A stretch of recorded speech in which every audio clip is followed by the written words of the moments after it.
Puluhan kendaraan patroli dan ratusan personel polisi pagi tadi secara simbolik diberangkatkan untuk bersiaga di penyekatan PPKM darurat se-Jawa Bali. Di wilayah DKI Jakarta sendiri, saudara, disiapkan 60 titik penyekatan, sementara di wilayah Banten ada 20 titik. Penyekatan dan pengendalian kegiatan warga ini dilakukan mulai pukul 00 dini hari tadi untuk membatasi ruang gerak warga demi menekan laju penyebaran COVID-19 yang semakin parah beberapa hari terakhir. Ini secara persuasif, tetap humanis, namun juga tindakan tegas terukur di lapangan tetap harus kita lakukan. Operasi ini berlangsung selama 30 hari, mulai tanggal 3 hari ini sampai tanggal 1 Agustus. Perempatan traffic light Harmoni juga menjadi salah satu jalan yang disekat selama masa PPKM darurat mulai hari ini hingga 20 Juli mendatang. Kendaraan yang melintas baik dari arah Juanda, Harmoni maupun Suryo Pranoto tidak dapat melaju ke kawasan Jalan Majapahit yang ditutup oleh polisi. Begitu pula bagi kendaraan yang hendak melaju dari arah Jalan Suryo Pranoto menuju Juanda dialihkan terlebih dahulu melalui Jalan Harmoni. Setidaknya ada 28 titik di batas kota serta jalan tol, 21 titik pembatasan mobilitas di lokasi rawan pelanggaran, dan 14 titik pengendalian mobilitas di wilayah hukum Polda Metro Jaya yang akan dijaga selama masa PPKM darurat.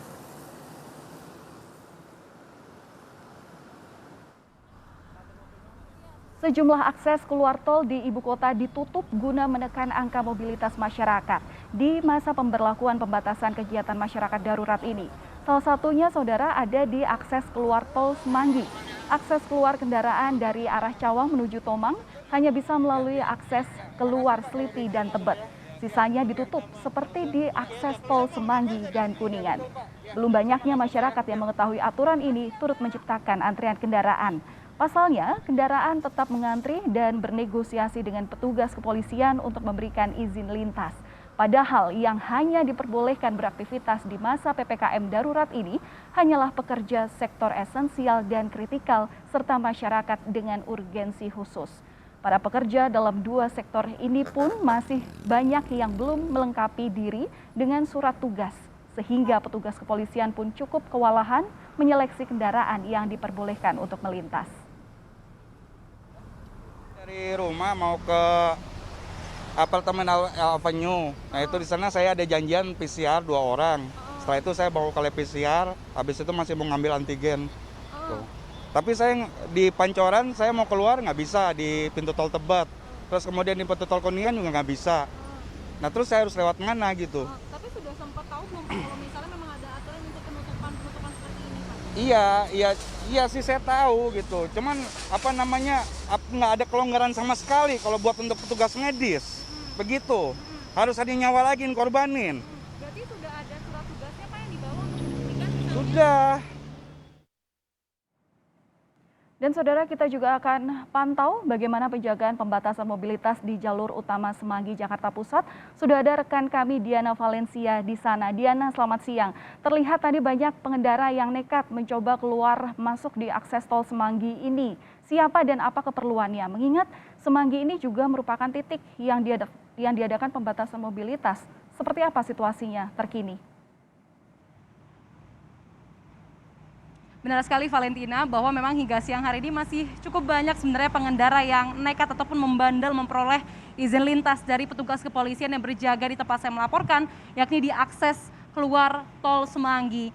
Karena memang kalau tadi kami pantau sedari pagi sampai dengan siang hari ini, cukup banyak masyarakat ibu kota yang justru seolah-olah berlomba menjadi pihak yang dikecualikan, karena kita tahu sendiri dalam masa penerapan PPKM darurat ini, sesuai dengan instruksi Menteri Dalam Negeri nomor 15 tahun 2021, terutama di poin ke-7-nya ada pengetatan aktivitas, sehingga yang diperbolehkan untuk melintas, beraktivitas ataupun menjadi pihak yang dikecualikan, ini hanyalah pekerja yang berada dalam dua sektor, yakni sektor kritikal dan juga sektor esensial. Secara lebih lanjut, memang sektor kritikal ini merupakan sektor ataupun industri pemenuhan kebutuhan pokok masyarakat ataupun kebutuhan sehari-hari seperti misalnya makanan, minuman, energi, logistik, keamanan, dan lain sebagainya. Sedangkan kalau untuk sektor esensial ini berhubungan dengan perekonomian, seperti misalnya di bidang keuangan, perbankan, pasar modal, sistem pembayaran, dan lain sebagainya. Tetapi kalau dari pantauan kami sedari pagi ini masih cukup banyak mereka yang berdalih untuk misalnya melakukan vaksinasi di arah Gelora Bung Karno, ataupun ingin melakukan check up ke rumah sakit terdekat, tetapi tidak membekali diri dengan surat tugas ataupun surat keterangan. Hal ini sebenarnya membuat pihak kepolisian menjadi dalam tanda kutip kewalahan begitu, karena harus bernegosiasi dengan hampir semua kendaraan yang ingin melintas begitu. Karena sekali lagi sedari mungkin kalau dalam pantauan Anda ini sudah ditutup total, karena pihak petugas di sini memang sengaja langsung tidak memberikan ruang untuk negosiasi lagi, karena kalau sedari pagi tadi kami pantau Valentina ini sempat ada antrean kendaraan sampai dengan 200 sampai dengan 250 meter. Lamanya ataupun terciptanya antrean kendaraan ini dikarenakan durasi negosiasi, karena pihak kepolisian di sini harus menangani begitu mereka yang meminta pengecualian dari pihak kepolisian, sehingga memang karena memang ini adalah hari pertama masih cukup banyak masyarakat yang belum tersosialisasi. Sekali lagi Valentina, pihak yang dikecualikan ini hanyalah pekerja di 2 sektor. Selain daripada itu harus membekali diri dengan surat tugas, dan mereka yang tidak memiliki urgensi khusus memang diminta untuk di rumah saja begitu.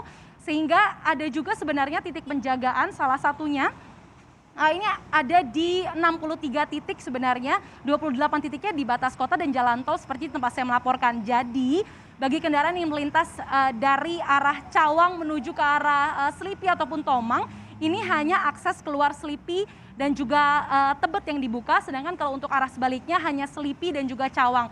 Di luar daripada itu ditutup, sehingga memang diminta pengertian kepada masyarakat untuk menyusun strategi ataupun mengatur waktu kembali apabila memang memiliki urgensi-urgensi tertentu, supaya petugas di sini juga tidak lama bernegosiasi, tercipta kerumunan, dan justru bahkan berdurasi lama.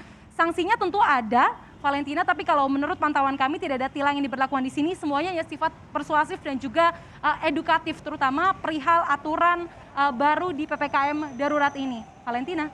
Ya, Diana, tadi juga ada memang informasi yang banyak sekali warga yang masih bernegosiasi, mereka merasakan kurang adanya sosialisasi mengenai PPKM darurat yang diberlakukan di tol Semanggi ini. Tapi sebenarnya di kawasan Semanggi ini kan merupakan kawasan bisnis ya. Selain itu, selain pintu di tol Semanggi ini, titik mana saja di sekitar lokasi yang kemudian juga dijaga ketat oleh petugas? Ya Valentina, kalau dalam pantauan kami memang hanya akses keluar tol Semanggi yang dijaga dengan ketat, karena memang ini masuk dari satu dari 63 titik yang dijaga ketat oleh pihak kepolisian. Tetapi tentu saja selain dari titik ini juga ada 28 titik di batas kota, seperti misalnya di kawasan Kalimalang dan lain sebagainya, di perbatasan Jakarta. Kemudian ada juga di 21 titik rawan pelanggaran prokes. Nah, kalau 21 titik rawan pelanggaran protokol kesehatan ini memang sudah berlangsung sebelum PPKM darurat berlaku begitu Valentina, yakni mulai dari pukul 8 malam sampai dengan pukul 4 pagi. Selain daripada itu, untuk penutupan batas kota dan juga jalan tol selama PPKM darurat, yakni dari tanggal 3 Juli sampai dengan 20 Juli, ini berlaku 24 jam. Jadi penutupannya ini tidak ada pengecualian sama sekali, ditutup sama sekali seperti yang terlihat di belakang saya. Ini diberikan barrier ataupun batas jalan supaya tidak ada masyarakat yang bisa melintas. Sekali lagi, yang harus diperhatikan masyarakat memang ini di masa PPKM darurat, kemarin saja kasus harian sudah menyentuh 25.000 per harinya, ini maka memang mobilitas masyarakat harus segera dibatasi. Tapi kalau dalam pantauan kami Valentina, sayangnya di hari perdana ini mobilitas masyarakat arus lalu lintas di hari Sabtu tanggal 3 Juli 2021 masih tidak ada bedanya dengan pekan lalu. Valentina. Ya, ini tentu memang menjadi catatan bagi masyarakat, terutama mengingat bahwa PPKM darurat ini berlaku hingga 20 Juli nanti. Kesadaran masyarakat diperlukan meskipun memang pemerintah sudah memberlakukan kebijakan PPKM darurat ini. Terima kasih Diana Valencia yang sudah melaporkan langsung dari Tol Semanggi, Jakarta Pusat.